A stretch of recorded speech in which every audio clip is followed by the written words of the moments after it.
उत्तराखंड के सीएम धामी ने नागरिक उड्डयन क्षेत्र सम्मेलन में शिरकत की। उन्होंने कहा कि भारत सरकार हमारी हवाई सेवाओं को बढ़ाने के लिए प्रयास कर रही है।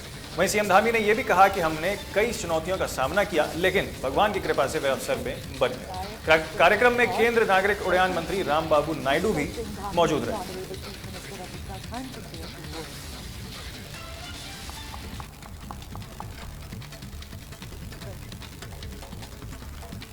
तो मुख्यमंत्री पुष्कर सिंह धामी ने सिविल एविएशन के सम्मान समारोह में जो है शिरकत की है, जिसमें केंद्र नागरिक उड्डयन मंत्री रामबाबू नायडू भी मौजूद रहे। तो चलिए आपको दिखाते हैं क्या कुछ मुख्यमंत्री धामी ने कहा है।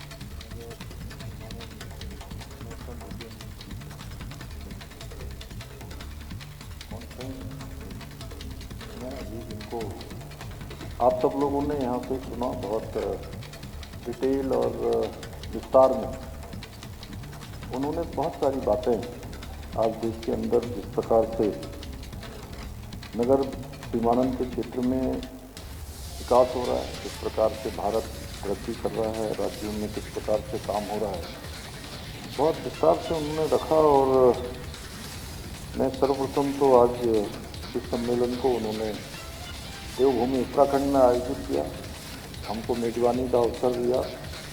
मैं Honorable Chief Guest on the dais to share his thoughts. Let us welcome Shri Pushkar Singh Dhami ji, Honorable Chief Minister of Uttarakhand, to say a few words.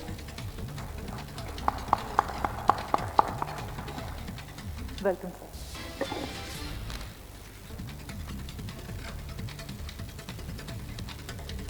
दिव्यांग मतदाताओं को मतदान को सुगम और सुविधाजनक बनाने के लिए मुख्य निर्वाचन अधिकारी ने सभी संबंधित विभागों के अहम निर्देश दे दिए हैं। बैठक में दिव्यांग मतदाताओं को मतदान केंद्र पर न्यूनतम सुविधाएं उपलब्ध कराने के लिए जरूरी कदमों पर चर्चा की गई। साथ ही उन्होंने निर्देश दिए हैं कि समान कल्याण विभाग हर 3 महीने में दिव्यांग मतदाताओं की सूची उपलब्ध कराएगा, ताकि सभी को समान मतदाताओं तक सुविधा मिल सके। निर्वाचन के अंतर्गत प्रति वर्ष जो है state steering committee on accessible elections का बैठक आयोजित किया जाता है। राज्य स्तर पर विभिन्न विभागीय अधिकारियों के साथ में और दिव्यांग व्यक्तियों की सहायता कार्य करने वाले एनजीओ के प्रतिनिधियों के साथ में ये बैठक की जाती है। इस प्रकार की बैठक जनपदों में भी किया जाना आवश्यक है। उसके लिए सभी जिला अधिकारियों को निर्देश जारी किए गए। साथ में आज की बैठक में जो हमारे दिव्यांग मतदाता हैं, इनको चिन्हित करने के लिए, साथ में इनके बूथों पर आवश्यक न्यूनतम सुविधाओं को उपलब्ध कराने के लिए सर्वेक्षण करने। हरिद्वार जा रहे मुजफ्फरनगर के स्वामी यशवीर महाराज को उत्तराखंड की मंगलौर पुलिस ने नारसन बॉर्डर के पास जाने से रोक दिया। इसी बीच उन्होंने धामी सरकार की जमकर तारीफ की और कहा कि धामी सरकार ने कांवड़ यात्रा के लिए जो फैसले लिए हैं उसकी तारीफ की जानी चाहिए और जो लोग नाम बदलकर कांवड़ यात्रा में दुकानें लगा रहे हैं उन पर कड़ी कार्रवाई होनी चाहिए। उन्होंने भारतीय किसान यूनियन के राष्ट्रीय प्रवक्ता की टिप्पणी पर कहा कि वो यात्रा को लेकर जो बयान दे रहे हैं वो उचित नहीं है।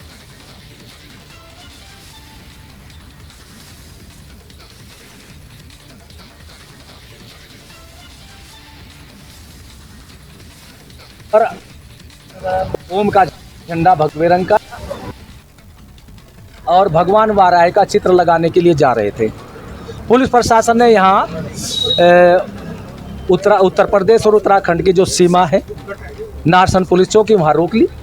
कहा कि नहीं जी, आपको आगे नहीं जाने देंगे। तो हम यहाँ बैठ गए, तो बता दिया भाई हम तो इसलिए जा रहे हैं कि लिए नहीं जाने दिए जाएंगे। तो फिर मैंने तो पुलिस प्रशासन से यही पूछा है कि भगवान वाराह का चित्र लगाना, भगवा झंडा लगाना यदि अपराध हो तो मीडिया वाले आ रहे हैं, इनको बता दे भाई अपराध है, तो हम वापिस। इसी खबर पर ज्यादा जानकारी के साथ हमारे संवाददाता अशरत हुसैन जुड़ चुके हैं। अशरत, क्या पूरा मामला है? स्वामी यशवीर महाराज को जो है मंगलौर पुलिस चौकी के पास रोका गया है, बॉर्डर के पास, और उनकी क्या मांगे हैं? क्योंकि वो तो लगातार ये कह रहे हैं कि देखिए नाम अगर बदला जाएगा तो मैं तो चुप बैठूंगा नहीं। आज दोपहर स्वामी यशवीर महाराज ने वक्त मंगलौर पुलिस ने इनको जाने से रोक दिया। हालांकि इन्होंने इसका कड़ा विरोध किया और इनका कहना था कि वह सिर्फ एक झंडा लगाने जा रहे हैं, जबकि पुलिस के मुताबिक वहाँ पर ये जो कावड़ में इस वक्त दुकानें लग रही हैं उसका स्पष्टीकरण लेना चाहते थे दुकानदारों से कि आखिरकार किन किन की दुकानें कावड़ लगी हुई थी। इसी के मद्देनजर पुलिस ने वहाँ पर उनको रोका और आगे नहीं जाने दिया। उन्होंने कहा है कि जिस तरह से जो है टिकैत ने भी अभी टिप्पणी की थी कि कांवड़ यात्रा ज़्यादा ऊंची नहीं होनी चाहिए और ज़्यादा तादाद में जो है डीजे भी ज़ोर से नहीं बजने चाहिए। इसको लेकर उन्होंने कहा कि ये बिल्कुल गलत कह रहे हैं। कांवड़ हमारी जो है 1 साल की यात्रा होती है और इसमें सब कुछ होना बिल्कुल जायज़ है। इसमें उन्होंने देखिए मुजफ्फरनगर वाली जो घटना थी उसका भी जिक्र करा और साथ ही उन्होंने जो है जो भारतीय किसान यूनियन है उसके ऊपर भी टिप्पणी करी है। क्या कुछ कहा है उन्होंने उस मसले में? देखिए, उन्होंने कहा है कि इस मामले को लेकर उन्होंने कुछ छानबीन की है। वहाँ पर जिसको पत्रकारों ने मुसलमान बता दिया था, हिंदू बता दिया था, तो वो मुसलमान निकला और उनकी उसमें छानबीन की है। वो मुजफ्फरनगर के पास गांव पर रहने वाला कर्मचारी था। इसको भी उन्होंने उचित ठहराया है। और वहीं अगर बात करें तो टिकैत की पर की जो है वार्ता पर भी उन्होंने जो है टिप्पणी की और उनका कहना था कि ये बिल्कुल अनुचित बोल रहे हैं, क्योंकि सनातन धर्म पे अगर वो भी सनातनी है तो सनातन धर्म पे उनको कोई टिप्पणी करने का अधिकार नहीं। जी, बहुत शुक्रिया आपका तमाम जानकारी के लिए। तो अगली खबर का रुख करेंगे, जहां पर हल्द्वानी के नगर निगम सभागार में आयोजित पार्षदों की विशेष बैठक में अधिकारियों के रवैये को लेकर जमकर नाराजगी देखने को मिली। दरअसल पार्षद ने साफ तौर पर कहा कि आरोप लगाया कि नगर निगम में पार्षदों की लगातार अनदेखी की जा रही है और अधिकारियों की मनमानी हावी होती जा रही है। साथ ही उनका कहना रहा कि क्षेत्र में विकास कार्यों के लिए सांसद और विधायक निधि तो है, लेकिन पार्षदों को अपने क्षेत्र में काम करवाने के लिए अधिकारियों के चक्कर काटने पड़ते हैं। वहीं अफसरशाही इतनी बेलगाम हो चुकी है कि यहाँ वर्षों से जमे अधिकारियों का तबादला तक नहीं हो रहा है। पार्षदों ने चेतावनी दी है कि अगर जल्द ही उनकी बातें नहीं सुनी गई तो नगर निगम प्रशासन के खिलाफ बड़ा आंदोलन करने पर मजबूर होंगे। विषयों के ऊपर तो और पार्षद बात कर ही चुके हैं। जैसे कि सबसे बड़ा हमारा विषय जो था ये पार्षद निधि को लेकर के था कि पार्षदों को वित्तीय अधिकार मिलना चाहिए ताकि वो क्षेत्र की समस्याओं का तुरंत निवारण कर सकें।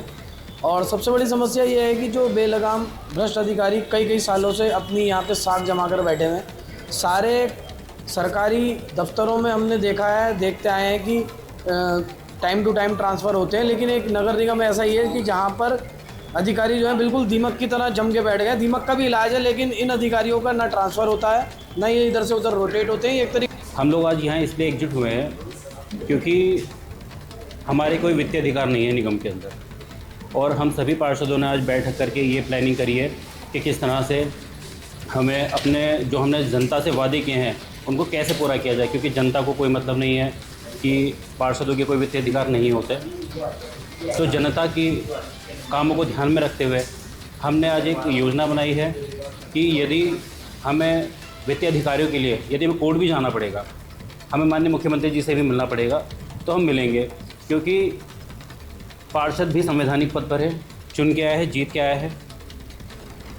जिस तरह से विधायक जीत के आते हैं, जिस तरह से सांसद जीत के आते हैं, सबकी अपनी अपनी निधि होती है, लेकिन पार्षदों की कोई निधि नहीं होती। पार्षद के अधिकार के लिए अब जैसे कि और भी कई पुराने हमारे यहाँ के पार्षद लोग हैं, तो उन्हीं के साथ साथ हम भी चल रहे हैं। अधिकारों की बात आप हम भी कर रहे हैं। 4-5 महीने का टाइम हमें भी हो गया है सब देखते हुए, तो काफ़ी लेट प्रोसेस होती है हर चीज़ की। जो समस्या हमने 4 महीने पहले बताई है, आज उस पर जब बरसात आ चुकी है अब उस पर एक्शन लिया जा रहा है। वो भी सिर्फ एक वो हो रहा है कि चलो हाँ करना है, खानापूर्ति जिसको हम बोलेंगे, इस तरीके से काम किए जा रहे हैं। तो हमें भी लगता है कि एक छोटी छोटी समस्याओं के लिए एक स्विच के लिए भी हमें यहाँ आना पड़ रहा है। आज यहाँ पर सभी पार्षद एकत्रित हुए हैं और अपने अपने सभी लोगों ने समस्याएं यहाँ पर सबने मिलकर बताई हैं।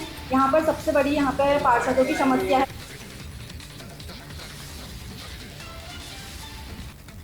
रुड़की में एक पूर्व सैनिक ने अपने आप को गोली मारकर आत्महत्या कर ली, जिसके बाद मौके पर पहुंची पुलिस मामले की जांच में जुटी है। साथ ही इस घटना के बाद लोगों को भीड़ पर मौका उमड़ी, जिसके बाद जानकारी के अनुसार करीब 40 वर्षीय कुलदीप त्यागी ने सुबह अचानक अपने आप को घर पर अपनी रखी राइफल से गर्दन पर लगी ट्रिगर से अपने आप को गोली मार ली। गोली चलने की आवाज सुनते ही परिजन कमरे में आए और उनके होश उड़ गए। और ये थाना रुड़की का मामला है जो आप जानना चाह रहे हैं। इंस्पेक्टर से मेरी बात हुई तो वो अभी घटनास्थल पे ही हैं। एफएसएल टीम को भी हमने बुलाया है। तो पुष्टि हुई कि जो कुलदीप सन ऑफ ओमकार हैं, ये आर्मी से रिटायर्ड हैं, 62 ईयर इनकी एज है और शायद कुछ मानसिक तनाव या ऐसा कुछ जो परिजनों का कहना है।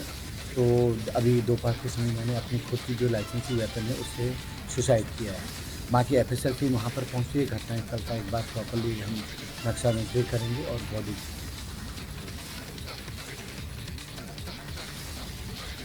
खबर हल्द्वानी से है, जहां मुहर्रम को लेकर पीस कमेटी की ओर से विशेष बैठक का आयोजन किया गया। बैठक में क्षेत्र के प्रमुख लोग शामिल हुए और पीस सिटी ने इसकी अध्यक्षता की। वहीं लोगों से मुहर्रम जुलूस के दौरान खराब सड़कों और गंदगी की समस्या उठाई है। इसके अलावा साफ सफाई, सड़कों की मरम्मत, नालियों की सफाई और लाइटिंग की भी मांग यहां की गई है, जिसके बाद अधिकारियों ने समस्याएं गंभीर से सुनी और समाधान का भरोसा दिया। साथ ही प्रशासन ने मुहर्रम से पहले एक विशेष साफ सफाई और अभियान को चलाने की भी यहां आश्वासन दिलाया। साफ सफाई, रोड की कंडीशन, साफ सफाई, रोड पे लाइन का काम चल रहा है, लेकर मांग कीजिए किया जाए। और छोटी बड़ी चीज़ें हैं जैसे कारों का या लोगों का छपमा चढ़ना, इसको संज्ञान में लिया है। पर्याप्त पुलिस भी लगाया जाएगा, हमारे लगेंगे, चौराहों पर भी हमारी टिकट लगाई लगेंगी और इनसे भी आग्रह किया गया कि आप निर्धारित समय जनता तक इसे समाप्त करें और निर्धारित रूप से ही इसको निकालें। आज वनपुरा में पीस कमेटी की बैठक ली गई, जिसमें हमने सभी जितने यहाँ पे जनप्रतिनिधि थे, क्षेत्र के अन्य लोग थे, अधिकारी थे, सभी के विचार विमर्श किए गए। कुछ लोगों ने अपने नए नए सुझाव भी दिए, कुछ लोगों ने अपने तकलीफ बताई कि उनकी क्या क्या समस्या आई थी पूर्व में, और साथ ही साथ उनके द्वारा कुछ सुझाव भी दिए गए कि किस तरह से हम अपनी समस्याओं का निराकरण भी कर सकते हैं। रोडों को लेकर बहुत ज़्यादा शिकायत है लोगों की, जगह जगह रोड फंसे हुए हैं, का जुलूस निकल रहा है, उससे लोगों को ज़्यादा परेशानी है। उसको लेकर क्या निर्देश मिलेंगे? देखिए, कुछ जो जहाँ पे कुछ ऐसे पॉइंट्स बताए गए हैं इनके द्वारा, समिति द्वारा कुछ ऐसे पॉइंट्स बताए गए हैं कि कहीं कहीं पे कुछ गड्ढे हो रखे हैं, तो हमारे द्वारा संबंधित विभाग को निर्देशित किया गया है कि आज ही जो ऐसे पॉइंट्स हैं उन गड्ढों का चयन कर लिया जाए और शीघ्र ही उनको भर लिया जाए। औपचारिकता होती है कि त्यौहार से पहले हम लोग जायज़ा ले लें कि किस चीज़ की कमी है, क्या चीज़ दुरुस्त करनी है, लेकिन जिस क्षेत्र में हम आते हैं इस क्षेत्र को तो मात्र एक औपचारिकता ही मानते हैं ये लोग, कोई करनी है, काम नहीं करना है, मीटिंग करनी है। पिछली मीटिंग में भी यही हुआ था, पिछले साल भी यही हुआ था। अभी हमारा त्यौहार है, इस त्यौहार में हम लोग पैदल चलते हैं, तो उसको लेकर के सबसे पहले हमारी जो डिमांड होनी चाहिए रोड की होनी चाहिए, जो दुरुस्त होनी चाहिए। अब 4 दिन पहले मीटिंग कर रहे हैं, 4 दिन बाद तो ये दुरुस्त कर नहीं पाएंगे ना, तो इनके पास अभी रोड। लालकुआ में वरिष्ठ समाज सेवी इंद्रपाल आर्य ने क्षेत्र पंचायत सदस्य पद के लिए नामांकन किया है, जहां नामांकन के बाद उन्होंने रोड शो कर जनता से आशीर्वाद मांगा।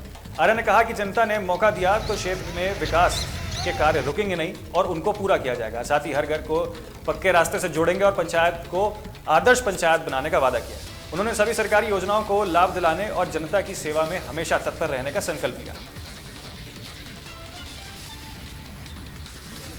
आज मैंने नामांकन किया। मैं कई 10-15 दिनों से पहले से माँ काली के चरणों में अपने जो गोलापार क्षेत्र का एरिया है, ये मुकुट है हमारा, कि हमें सबसे बड़ा सिर का ताज है खेड़ा। खेड़ा से ही एक जब पहला गोलापार का गांव आता तो खेड़ा आता है। इस खेड़ा से यहाँ की देवतुल्य जनता ने जो मुझे प्यार स्नेह दिया, मैं सबका आभार व्यक्त करता हूँ और उनके चरणों में नतमस्तक होकर के प्रणाम करना चाहता हूँ। और जैसे कि आज मैं नामांकन करा, नामांकन के दिन सभी लोगों ने प्यार के साथ आज हमने रोड शो करा।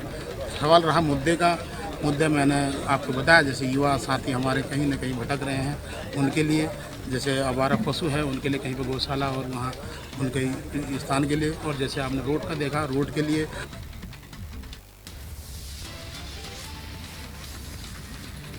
रुड़की की मंगलौर कोतवाली पुलिस ने एटीएम मशीन में रकम निकालने वाली जगह से एक धातु की प्लेट लगाकर ठगी करने वाले 2 ठगों को गिरफ्तार किया है, जिनके पास से पुलिस ने 10,000 रुपए की नकदी और 2 एटीएम में लगने वाली धातु की प्लेट भी बरामद की।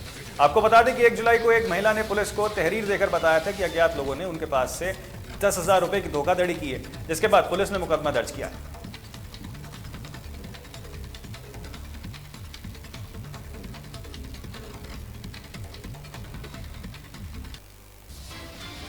फिलहाल के लिए खबर उत्तराखंड में इतना ही। बाकी तमाम खबरों के लिए आप देखते रहिए तहलका डिजिटल।